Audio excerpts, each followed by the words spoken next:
السلام عليكم ورحمة الله تعالى وبركاته. الحمد لله، أعوذ بالله من الشيطان الرجيم. بسم الله الرحمن الرحيم. والصلاة والسلام على رسوله الكريم وعلى آله وصحبه أجمعين. نويت تعلم وتعلم التذكر والتذكير ونفع والانتفاع والإفادة والاستفادة وحثر على التماسك بكتاب الله وسنة رسوله صلى الله عليه وسلم ودعاء إلى الهدى وضلالة على الخير وابتغاء وجه الله ومرضاته بقربه وثوابه سبحانه وتعالى. Give me 1 second, please.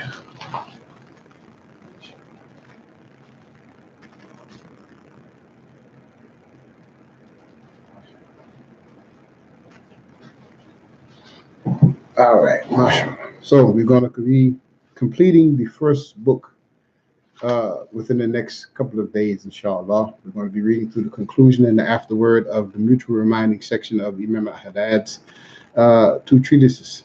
And this is the book of mutual reminding. So the conclusion starts, "It is good to conclude this brief exposition with a few quotations telling of the fault of the inordinate love of this world, of the excessive or inappropriate love of this world, and of one who makes it his priority.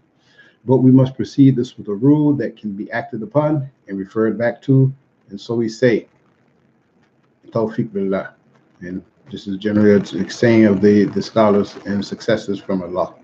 So first, Imam Al-Haddad starts off, "This world is of three kinds, one leading to reward, another leading to being asked to account, and a third leading to torment." Okay, so he's going to go over these and we'll give explanation as appropriate. "As for that life leading to reward, it is one in which you work for and attain good and also escape evil." So this is probably the pinnacle of what we understanding about this text and what he's calling us to. And what this means is that you are of the highest caliber of Muslim, mu'min, Muslim. You're the one who, in all of your states and conditions, you're constantly striving for the akhirah, for the hereafter, and for the reward of the afterlife. Okay?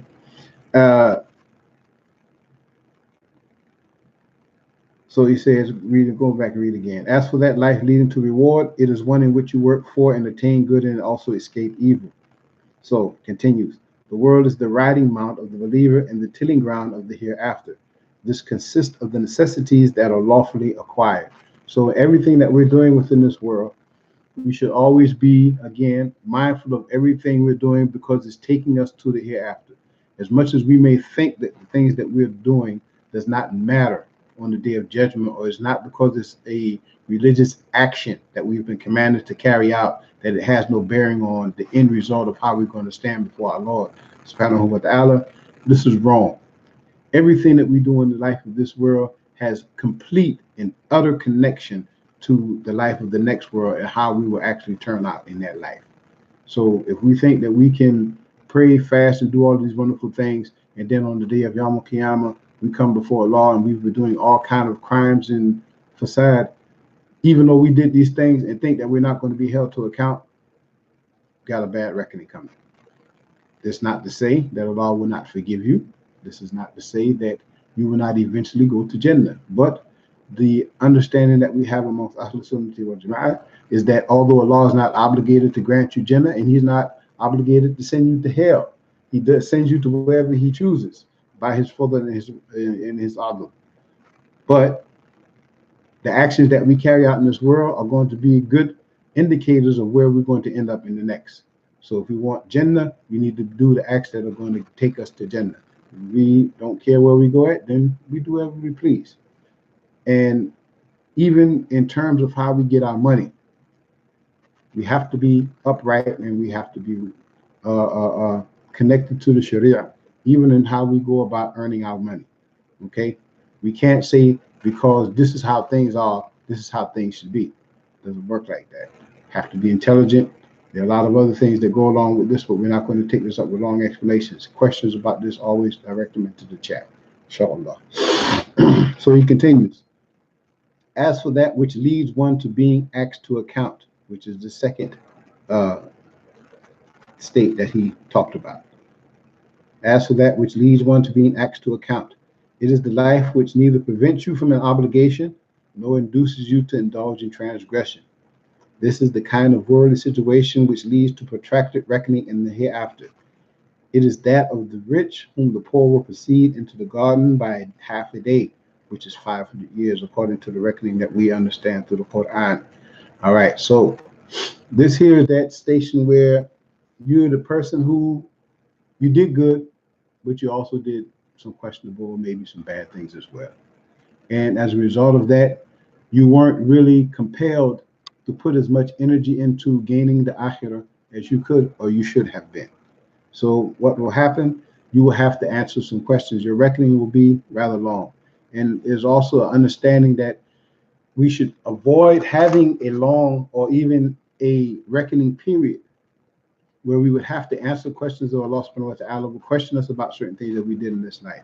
We should try to do our best to avoid this state because it's been related from the Rasul sallallahu alaihi wasallam that the one who has to stand and going through these period of questioning is more than likely that you're going to end up in a bad state. And again, even though the ones who say La ilaha illallah Muhammad Rasulullah, we know and we believe, according to Allah's Rasul sallallahu alaihi wasallam, that we will eventually be taken out of the fire and be put into Jannah, we will still have to go to hell. Let's not be amongst the people who will have to be put into this position. Let's try to avoid this to the best of our ability. Bismillah. All right, so as for the last state, as for that which leads to torment, it is living a life that prevents you from your obligations or lures you into transgression. Read that again. As for that which leads to torment, it is living a life that prevents you from your obligation and lures you into transgression. Those of us who allow jobs, friends, hobbies and interests, anything that we're supposed to be taking, either doing because it's an obligation to take care of ourselves and our family, working, or because we enjoy hobbies and recreation. Anything that takes you away from fulfilling your obligation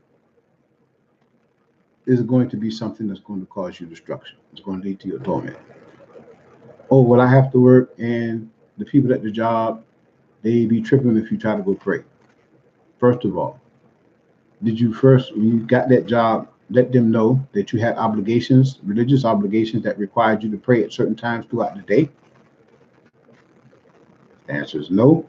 Then you can expect them after you've been running around doing whatever for 1, 2, 3 years, 6, 4, 5 months, however, and you don't give any indication that you are a person of religious principle and that you have to do these things. Then all of a sudden one day you wake up, like this month of Ramadan, working a job for a year, first Ramadan you've been at on this job, people don't know that you're Muslim, okay? You say and do things, act all kind of ways, whatever, acting out like we do. And Ramadan comes up now, all of a sudden you want to go and pray 3, 4 times a day, according to how long your shift is while you're at the job. And then the people looking at you like, hey, what is this guy doing? What do you mean you have to go pray? You ain't been praying before. It's your fault. It's not their fault. You have civil liberties and protections that guarantee you the opportunity to carry out your religious acts of worship within reasonable accommodation. You don't go to the people job. You go, if you have to pray, go pray and go back to work. Shouldn't take you no more than 5, 7 minutes. But if you came into the door explaining these things to people with clarity and understanding, not just saying stuff and getting belligerent and offensive when they start questioning you and you don't have the answer because you don't know nothing. You have to be balanced in understanding how to go about dealing with this here. For myself, when I had jobs outside of what I do now, nobody ever gave me a problem about praying because it was understood before I even got the job that I had to do that. And they oftentimes pointed me out to places where I was more than happy to go and pray. Oh, take this area here when it's time for you to pray. Just let somebody know that you're going to go pray so you'll be covered till you come back. That's all they ever told me. Never had a problem.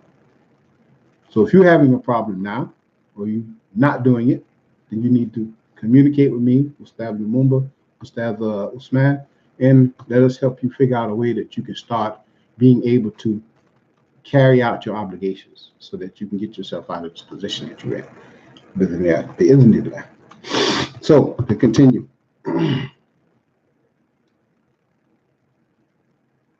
Okay, so that's to prevent you from obligations or lure you into transgression.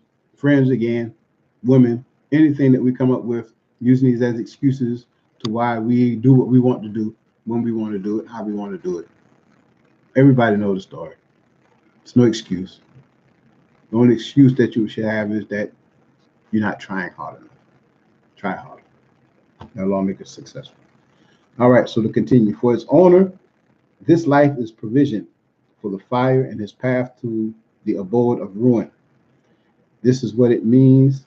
This is what is meant by the statement, Allah orders the world to be cast into the fire. It cries, Ya Rabb, O my Lord, my supporters, my followers. Then he says, transcended is he, let its supporters and followers join it.